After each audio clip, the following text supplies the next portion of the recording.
Welcome to our workshop on writing a cover letter and addressing essential and desirable criteria. I'm Jenny and this is Annette, and we are employability officers with the University of Wollongong's Career and Employability Unit. First, we'll begin with an acknowledgement of country. Acknowledgement of country. We acknowledge that country for Aboriginal peoples is an interconnected set of ancient and sophisticated relationships. The University of Wollongong spreads across many interrelated Aboriginal countries that are bound by the sacred landscape, an intimate relationship with that landscape since creation, from Sydney to the Southern Highlands to the South Coast, from freshwater to bitter water to salt, from city to urban to rural. The University of Wollongong acknowledges the custodianship of the Aboriginal peoples of this place and space that has kept alive the relationships between all living things. The university acknowledges the devastating impact of colonization on our campus's footprint and commit ourselves to truth-telling, healing, and education. Today, we will be discussing why cover letters are so important within the Australian recruitment process, the types of cover letters you might need to write, why applicant tracking systems impact the way you write your cover letter, how you should lay out and structure your letter, and some hints and tips for spelling and grammar. We will also discuss how to most effectively respond to essential and desirable criteria and how to showcase your international experience. Annette, first of all, can you explain what a cover letter is?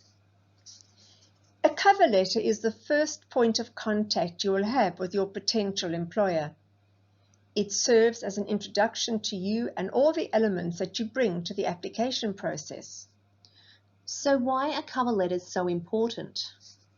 Cover letters are the very first thing a potential employer will read about you as part of the application process. A cover letter that is written well will spark the attention of the employer and help ensure they are keen to find out more about you. What does a cover letter need to do? With your cover letter, you'll be aiming to capture the employer's attention, concisely showcasing your personality while providing a little bit of background information. It should complement all the detail you provide in your resume. In fact, your cover letter should motivate the employer to read your resume. This diagram demonstrates where your application, which includes your cover letter and resume, enter the recruitment process. If your cover letter doesn't spark the interest of the employer or recruiter, you won't move on to the next step of the process. Annette, applicant tracking systems can be used for cover letters. Can you explain how this works? The applicant tracking system, also known as ATS, is a key factor determining whether or not you proceed to the next level. It is a form of artificial intelligence software embedded in the online recruitment platform that screens and sorts every resume and cover letter, looking for keyword matches describing the skills that appeared in the original advert, and using other algorithms for data analysis. Now we will talk about two types of cover letters. A short cover letter, which is usually no longer than 1 page. It is an opportunity to introduce yourself, share a little bit about yourself and your personality. You have the chance to briefly explain what you can offer the potential employer. All this information needs to be provided within a few paragraphs. A long cover letter also includes responses to essential and desirable criteria, so the long cover letter incorporates the same as information you would include in the short cover letter, plus responses that show how you meet each of the essential and desirable criteria, with examples to demonstrate each one. This is usually a much longer letter. To determine which type of letter you need to write, read the job ad, open the online application link, Read any applicant information packages, including the job description. Sometimes the organisation will provide information explaining how they want you to respond in your application. Otherwise, you will need to consider what information is provided and make a decision regarding what type of letter it is that's going to be more effective. Let's talk about the short application letter.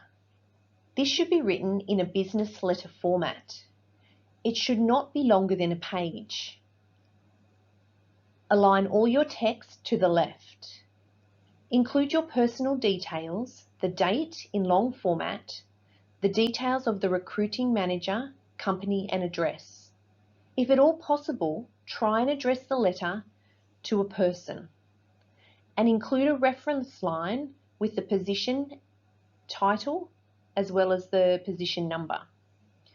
You will then write between 3 and 5 paragraphs selling your experience, sharing a little bit about your personality and focusing on what you can do for the organisation. Sign the letter off with a positive ending. Now let's look at the content of the paragraphs in more detail. Each paragraph should have a clear and concise theme. Paragraph 1 needs to explain why you are writing, what position you are applying for, and where and when it was advertised. Also introduce yourself and try and make this compelling. The body should have an overview of your education, skills and experience. It is beneficial to demonstrate an interest in the company. Find something that is of particular interest that the company is doing or using, or some way that you can make a connection. You also need to sell yourself and what you can do for the organisation. You can organise these paragraphs the way you would like to. Just ensure they flow nicely. And in the final paragraph, refer to your resume. Sound appreciative without being over the top and end positively. Your introduction needs to be compelling. One of the ways you can do this is to provide an overview of your attitude or some of your personal attributes. In the table on this slide, you can see just a few possible attributes. I'm sure you could think of many more. As with all the other elements of your letter, you want to ensure the attributes you refer to are both a real reflection of yourself, so be honest about these, but they will be more effective if they are relevant to the type of person and position that has been advertised.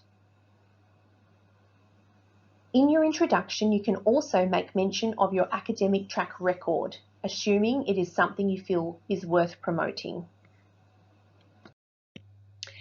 Let's read this example job ad carefully. Then have a look at the personal attributes table.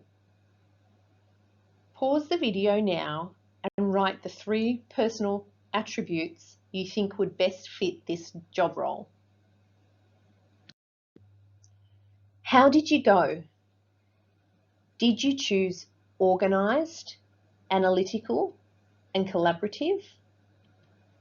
If you spoke about being an organised, analytical, and collaborative person in your cover letter when applying for this job, you would really reinforce how suitable you are for the position. Just don't forget, if you get to the interview stage of the process, you will need to be able to demonstrate these with examples. When writing the body paragraphs of your letter, you want to find a genuine connection or interest in the organisation, or even within the position itself. It might be an area where you have particular expertise or training.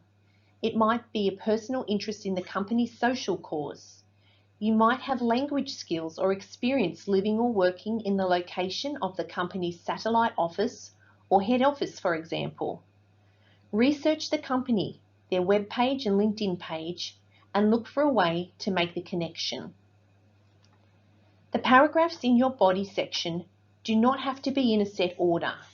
The aim is to write them so they flow. Make sure you highlight your most relevant experiences and achievements. Throughout the application process, and particularly in your cover letter, you need to write from the perspective of what you can do or bring to the organisation, rather than what you want to gain from them.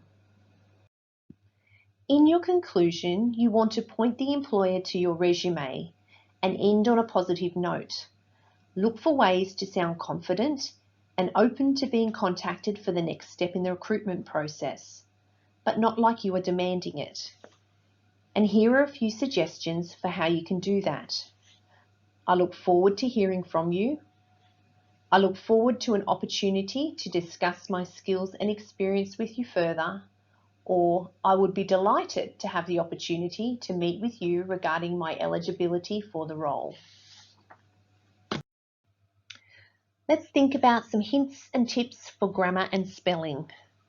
Paying close attention to your writing, your spelling and your grammar is exceptionally important in this part of the process. Recruiters and employers are going to be looking closely at your letter. They will be starting to think about your skills, your experience, your personality, but they will also be looking at other elements. Do you have attention to detail? Have you got spelling errors in your letter? How well can you organise information? Do you include enough detail, write concisely, and does it flow? Is your grammar correct?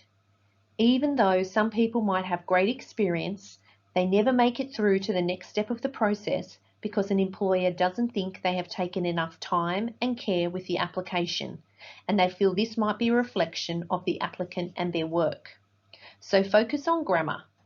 Use the correct tense and try and write your sentences as active rather than passive. Show attention to detail by using Australian spelling. Use your spell and grammar checks throughout your document.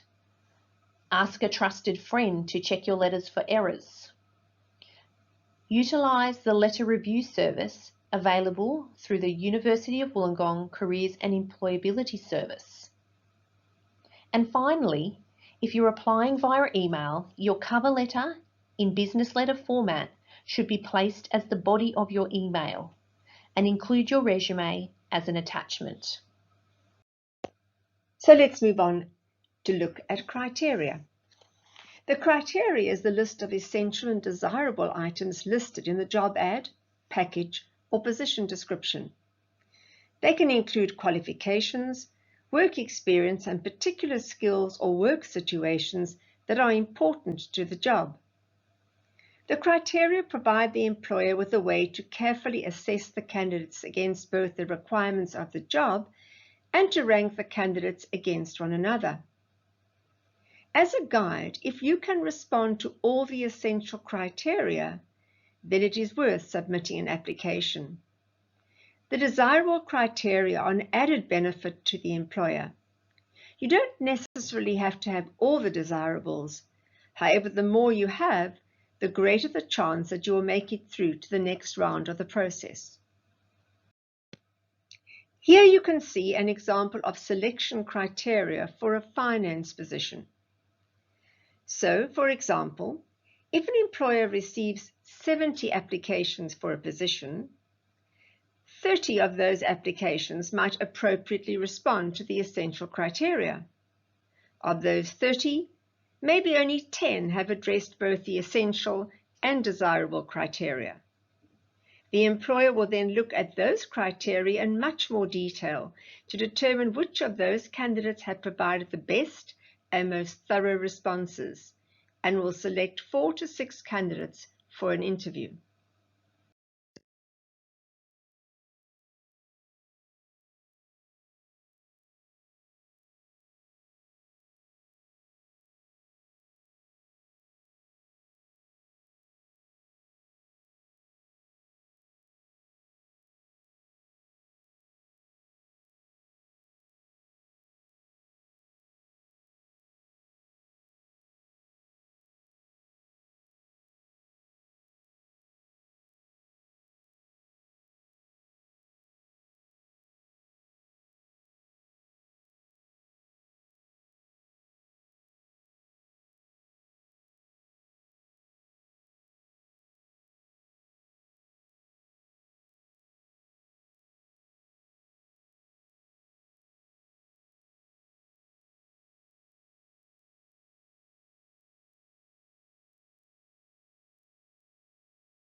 If you have international experience, you need to be confident and showcase it.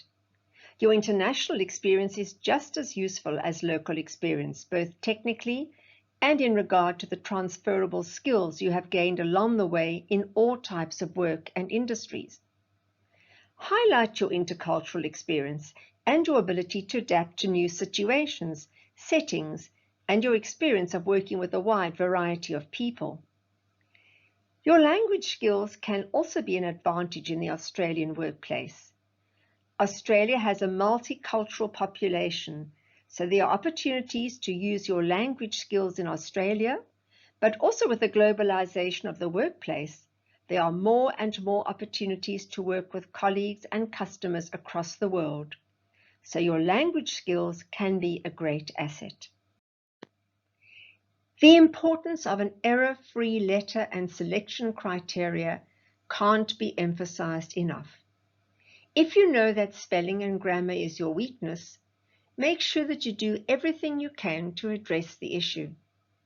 Use grammar and spell checks. Ask a friend to read and check your letter. You can also submit your letter to UOW Careers and Employability for a review. We're happy to provide you with feedback. We're almost at the end of our presentation, so let's recap what we've covered today. You need a great cover letter to get you to the next stage of the process. It should be written in professional business letter format. Make it interesting and try and find a connection to the organisation that you're applying to. The more criteria you can demonstrate well, the more likely you will be to move on to the next part of the process. The STAR model is the best way to demonstrate your criteria with examples. And most importantly, spend time reviewing and checking your letter before you submit it. That brings us to the end of our workshop. Thank you for your participation. We hope you found it helpful.